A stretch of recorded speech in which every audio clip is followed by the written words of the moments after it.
الحمد لله الذي لم يتخذ ولدا ولم يكن له شريك في الملك ولم يكن له ولي من الذل وكبره تكبيرا.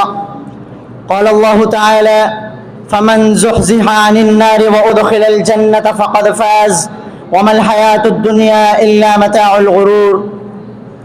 وقال النبي صلى الله عليه وسلم: إن الله حرم على النار من قال لا إله إلا الله يبتغي بذلك وجه الله. سامعین ذی وقار، ہر مسلمان اس بات کی تمنا اور دعا کرتا ہے کہ قیامت کے روز اللہ تعالیٰ اسے جہنم سے نجات دے کر جنت میں داخل کر دے، کیونکہ دراصل یہی وہ حقیقی کامیابی ہے کہ جس سے ہر انسان، ہر مسلمان ہمکنار ہونا چاہتا ہے. اللہ رب العالمین کا فرمان ہے: فمن زحزح عن النار وادخل الجنة فقد فاز وما الحیاة الدنیا الا متاع الغرور. اور پھر جس شخص کو جہنم سے نجات دے کر جنت میں داخل کر دے وہی حقیقت میں کامیاب ہوگا، اور دنیا کی زندگی تو محض ایک دھوکے کا سامان ہے. اب سوال یہ ہے کہ وہ کون سے اسباب ہے کہ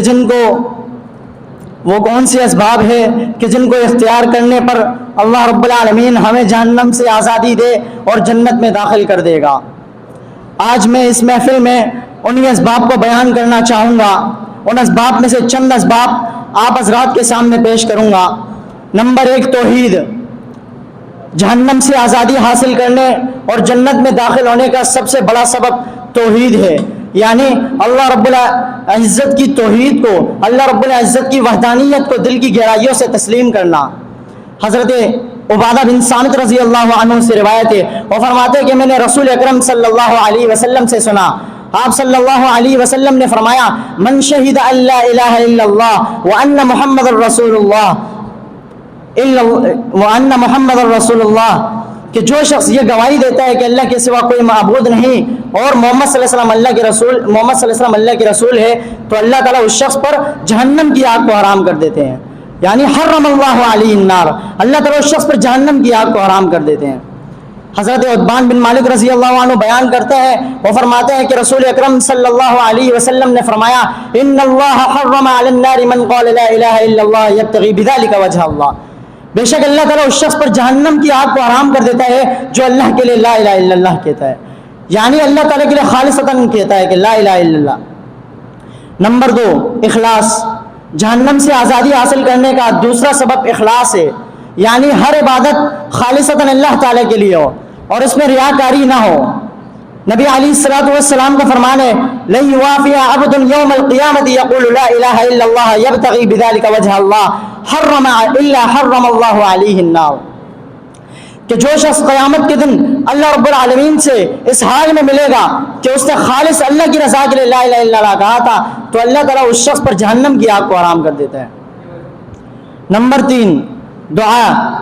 جہنم سے آزادی حاصل کرنے کا تیسرا سبب دعا ہے، یعنی اللہ تعالیٰ سے ہمیں دعا کرنی چاہیے کہ اللہ تعالیٰ ہمیں جہنم سے نجات دے کر جنت میں داخل کر دے. عباد الرحمن کی صفات میں سے ایک صفت اللہ تعالیٰ یوں بیان فرماتے ہیں: والذین یقولون ربنا اصرف عنا عذاب جہنم ان عذابها كان غراما انها ساءت مستقرا ومقاما. اور جو لوگ یہ کہتے ہیں کہ اے ہمارے رب، ہم سے جہنم کے عذاب کو دور ہی دور رکھ، کیونکہ اس کا عذاب چمٹ جانے والا ہے اور وہ ٹہلنے اور رہنے کے لحاظ سے بدترین جگہ ہے. اور حضرت انس رضی اللہ عنہ بیان کرتے ہیں کہ رسول اکرم صلی اللہ علیہ وسلم اکثر یہ دعا مانگتے تھے اللہ رب العالمین سے: ربنا آتنا فی الدنیا حسنۃ وفی الآخرۃ حسنۃ وقنا عذاب النار. اے اللہ، مجھے دنیا میں اچھائی عطا کر اور آخرت میں ہی بھلائی دے اور جہنم کے عذاب سے بچا. اسی طرح رسول اکرم صلی اللہ علیہ وسلم صحابہ اکرام رضوان اللہ علیہم اجمعین کو یہ دعا اس طرح سکھلاتے تھے جس طرح قرآن کی کوئی آیت سکھلا رہے ہوں. فرماتے: اللہم انی اعوذ بک من عذاب القبر واعوذ بک من عذاب جہنم واعوذ بک من فتنة المسیح الدجال واعوذ بک من فتنة المحیا والممات. اے اللہ، ہمیں قبر کے عذاب سے بچانا اور دجال کے فتنے سے آپ کی پناہ چاہتا ہوں، اور دنیا اور آخرت کے فتنے سے آپ کی پناہ چاہتا ہوں، اور جہنم کے عذاب سے آپ کی پناہ چاہتا ہوں. وقت کو مد نظر رکھتے ہوئے میں اپنے موضوع کو یہیں پر اختتام کرتا ہوں. اللہ رب العالمین سے دعا ہے کہ جو کچھ سنا اس پر عمل کرنے کی توفیق عطا فرمائے. آمین. وما علینا الا البلاغ.